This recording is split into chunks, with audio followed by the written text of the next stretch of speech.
अस्सलाम वालेकुम नाजरीन। Dark zone true crime series में आप सबको खुश आमदीद। आइए एक और नया एपिसोड शुरू करते हैं। नाजरीन, लाहौर में शाम का वक्त था। सड़कों पर रश कम हो रहा था, लेकिन शाहदरे के एक पुराने इलाके में, बल्कि पुराने मोहल्ले में, एक अजीब सा सुकून था। ये सुकून आम सुकून नहीं था। ये वो सुकून था जो हर तूफान से पहले एक इशारा देता है। और ये कहानी एक ऐसी दुल्हन की है जो अपनी शादी के 48 आवर्स बाद गायब हो गई और कभी नहीं मिली। ये कहानी है सना की, जिसकी एज 23 थी और ये एक बहुत ही खूबसूरत लड़की थी। ये एक मिडिल क्लास फैमिली से ताल्लुक़ रखती थी और जब उनकी पढ़ाई मुकम्मल हो गई तो उनके घर वालों ने उसकी शादी कर दी और उस लड़के का नाम फैसल था जिससे उसकी शादी हुई थी। फैसल की उम्र 29 इयर्स थी और वो चंद हफ्तों के लिए दुबई से आया था क्योंकि वो दुबई में जॉब करता था। सना की शादी बहुत शानदार हुई। हर महफिल में डांस, गीत और हंसी की आवाज़ें गूंज रही थी। सब कुछ एक ख्वाब की तरह चल रहा था और सबको लग रहा था कि सना की ज़िंदगी अब बहुत ही ज़बरदस्त और बेहतरीन रास्ते पर चल रही है। लेकिन किसी को क्या पता था, ये सफ़र सिर्फ 2 दिन का मेहमान है। शादी के 2 दिन बाद सना की माँ ने देखा कि सना अपने कमरे में नहीं है। सना की माँ ने सोचा कि शायद सना किचन में होगी, कुछ बना रही होगी, या तो वो अपने नए शौहर के साथ कहीं घूमने फिरने चली गई होगी। लेकिन सारे घर में तलाश करने के बाद सना का कुछ नहीं पता चला। और जब फैसल से पूछा गया तो फैसल ने कहा कि मैं तो सुबह मस्जिद चला गया था और जब वापस आया तो सना कमरे में मौजूद नहीं थी।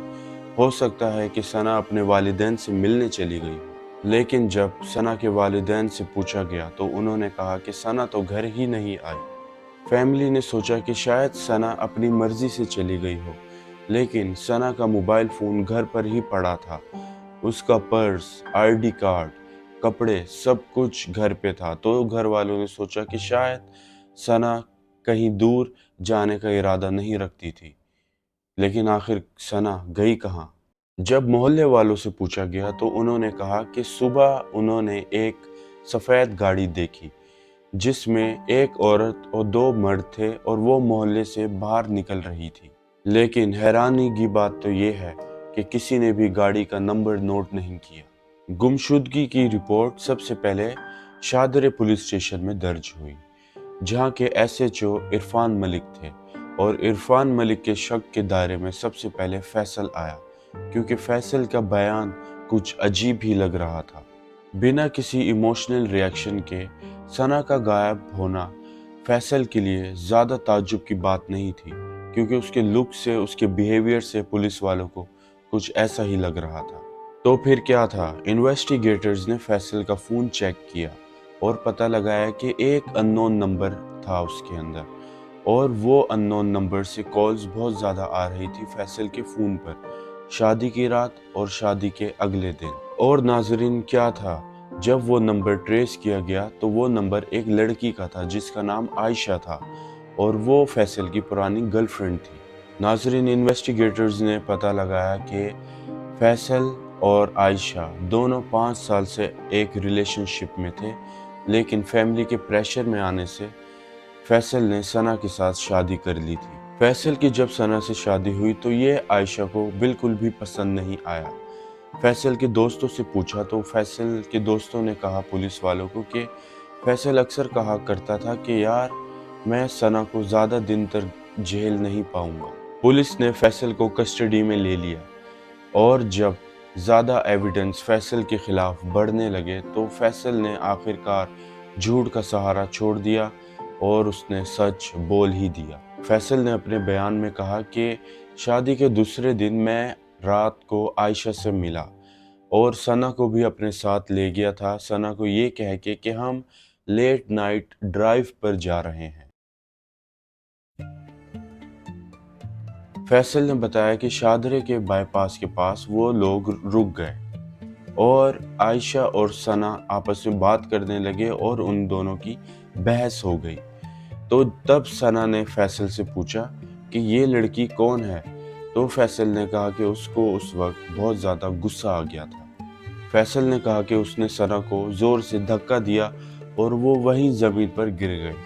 اس کا سر ایک پتھر سے ٹکرایا اور اس کی اسی وقت موت ہو گئی۔ فیصل نے کہا کہ وہ گھبرا گیا تھا اور عائشہ کے ساتھ مل کر انہوں نے ثنا کی لاش گاڑی میں رکھی اور راوی کے پل کے پاس انہوں نے وہ لاش چھپا دی۔ پولیس نے فیصل کی رہنمائی میں راوی کے پاس سرچ آپریشن شروع کیا اور تقریباً 3 گھنٹے بعد ثنا کی ادھر لاش مل گئی۔ ثنا کی لاش آدھی پانی میں تھی اور آدھی باہر تھی اور اس کے چہرے پر زخموں کے نشان تھے اور ہاتھوں پر کرچوں کے نشان تھے۔ اور جب ثنا کی پوسٹ مارٹم کرائی گئی تو اس رپورٹ میں آیا کہ ثنا کی موت بلنٹ فورس ٹراما سے ہوئی تھی۔ کیس کورٹ میں چلا گیا اور ان دونوں پر، ثنا اور فیصل پر قتل کا الزام ثابت ہو گیا۔ 2023 میں لاہور ہائی کورٹ نے فیصل کو سزائے موت کی سزا دی اور عائشہ کو عمر قید کی سزا سنا دی۔ ثنا کے والدین کا کہنا تھا کہ ہمیں انصاف ملا لیکن ہماری بیٹی اب واپس نہیں آ سکتی، اور ان کا میسج تھا آنے والی جنریشنز کے لیے اور جن کی شادیاں ہونے والی ہیں کہ جب بھی شادی کریں تو اسٹیٹس یا خاندان نہ دیکھیں، لڑکے کی پوری طور پر جانچ کرائیں۔ ناظرین، ثنا کی ہنسی بس تصویروں تک ہی محدود رہ گئی، لیکن ثنا کی جو کہانی ہے وہ ان بے گناہ لڑکیوں کی لسٹ میں شامل ہو گئی جو شادی کر کر ڈولی میں جاتی ہیں اور جنازے کے طور پر واپس آتی ہیں۔ ناظرین، اگر آپ کو یہ کہانی میری ٹھیک لگی ہو تو ویڈیو کو لائک کیجئے، چینل کو سبسکرائب کیجئے اور میرا چینل زیادہ سے زیادہ لوگوں پر شیئر کیجئے۔